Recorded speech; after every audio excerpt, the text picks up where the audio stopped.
this Jesus? Who is this Jesus who commends a dishonest manager for the use of shrewd economic dealings?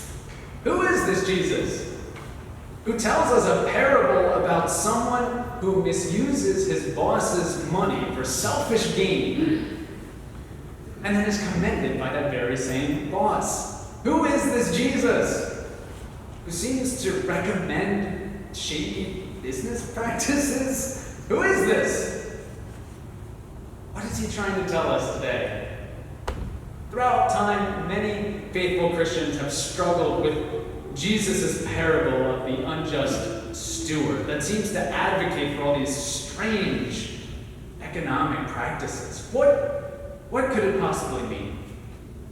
I mean, even last Sunday, we have our adult Bible study at the same time as the 10:30 service over in the conference room, and we discussed this parable, and we wrestled with it and the questions it raises, and I think after an hour, I'm not sure any of us came away with a better understanding or a satisfactory feeling as to what this all could be about.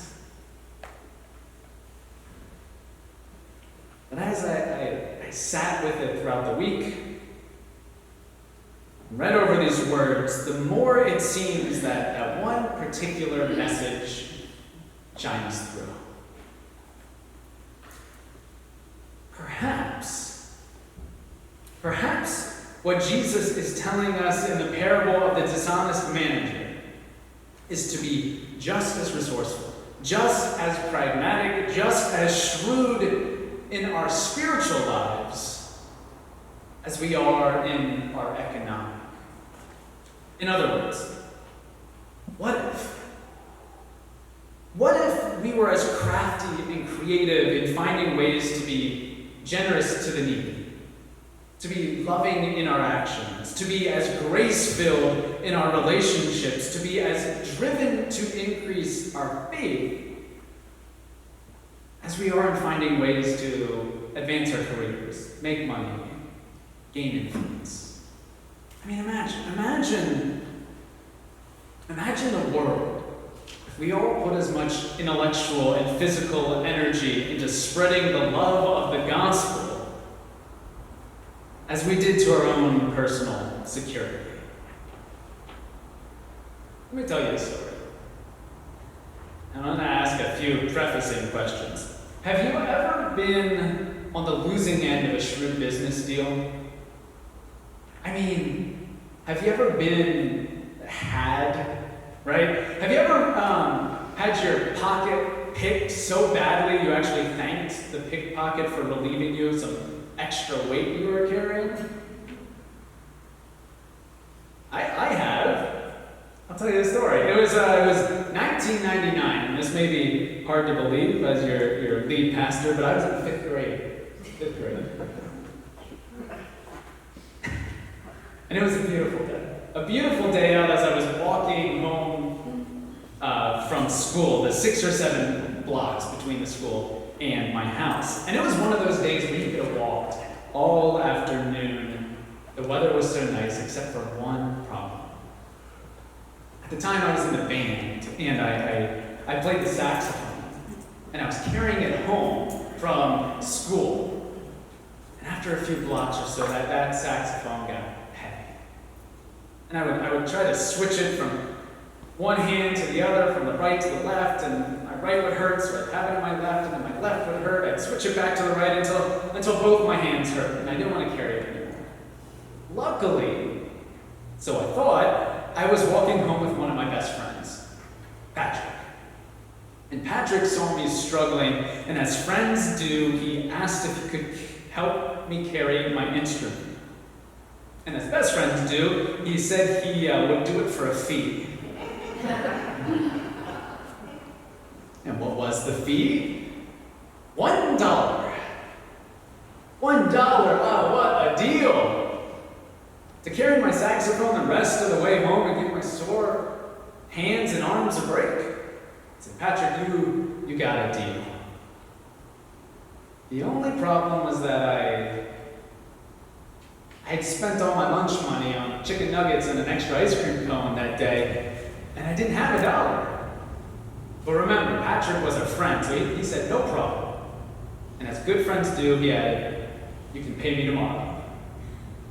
And as better friends do, he added, and if you don't pay me tomorrow and instead pay me the day after, the price doubles. And as best friends do, he added to that, and it doubles every day after that one if you forget to pay me. You know, right? 1 turns to 2, 2 to 4, 4 to 8, 8 to 16, 16 to 32, 32 to 64. That's just the first week. Long story short, this fall is the 20th anniversary of that fateful day, and I still owe Patrick whatever $1 doubled 7,300 times is. I gotta be honest, I'm not sure they make numbers that big, right? And whatever the number is today, tomorrow, it doubles. Now that is a shrewd business deal. What would it look like, Jesus says in today's parable, if the world was full of Patricks making shrewd deals, but instead of doubling money, what was doubled was peace? What if what doubled every day was love? What if we worked so hard at faithfulness that it multiplied more and more? What if what doubled every day was God's grace? Imagine a world where every day peace, love, faith, and grace doubled. Imagine what it would look like. Now, I gotta admit, I have a hard time. I have a hard time imagining it. You see, we don't live in that world. We live in a world where mistakes are held against us, where prolonged sickness can bankrupt families, where our worth is counted in dimes and quarters and dollars and how much debt we carry.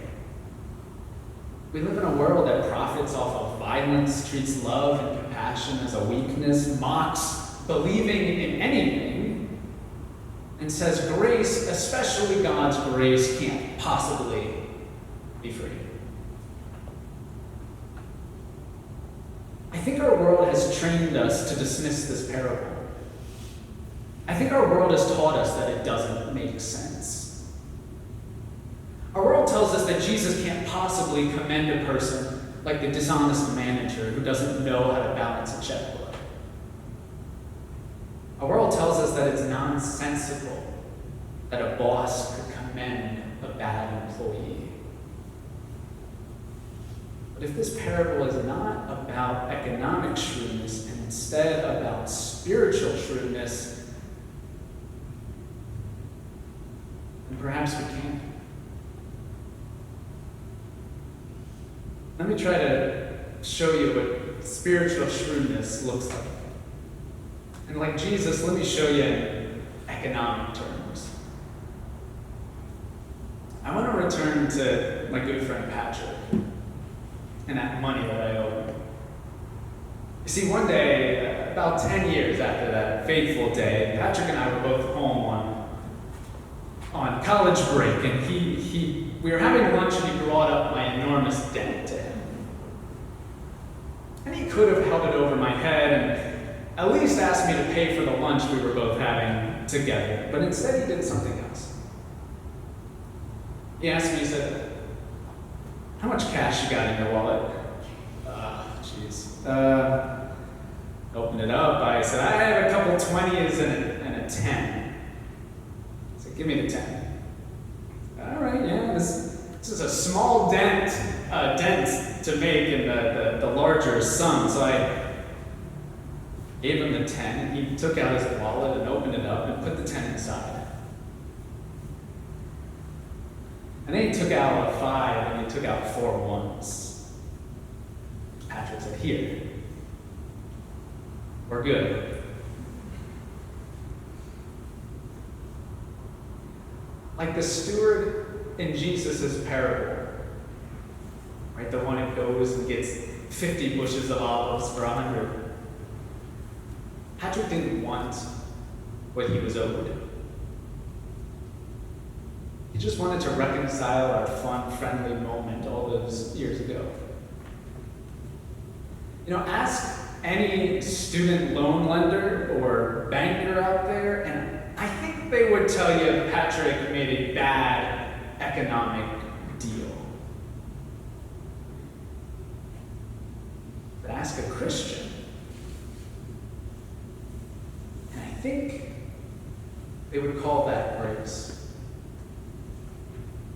Grace is God's bad business practice. Grace isn't about what is earned. Grace is about reconciling friends, and Jesus tells us even enemies to one another.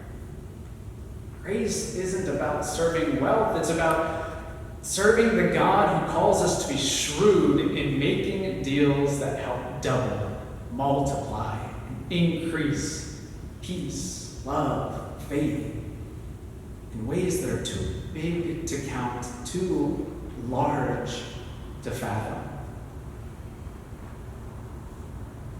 Grace is not about what God deserves. Never pay God that. But about what God desires to spread. The things that are truly worth something, that make life worth living. So for a second time, let's try to imagine a world where we are shrewd in pursuing true riches with the same time and energy, the same desire and vigor, the same commitment we give to the accumulation of our earthly riches.